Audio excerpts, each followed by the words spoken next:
Hello guys, welcome to my channel. Today I will show you how to remove the weather strip on Lexus UX.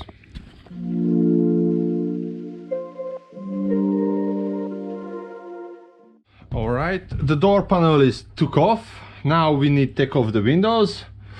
Let's put back the window switch, or you can put down on the right side.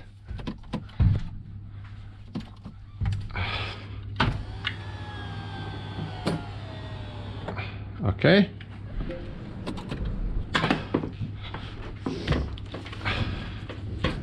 And the best way to do here have a V plastic what is very easy to broken.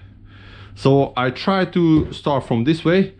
I just hold my fingers high, tight, and just release. That's it.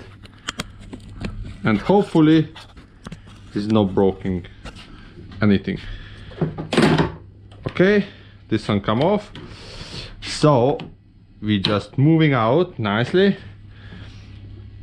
and other side as well.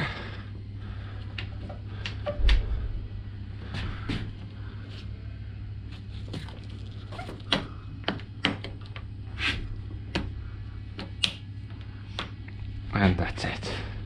So this is the plastic what I was talk about, very easy to broken, but this is the best way to take off without anything damaged. Alright, thanks for watching. See you in the next video. Bye bye.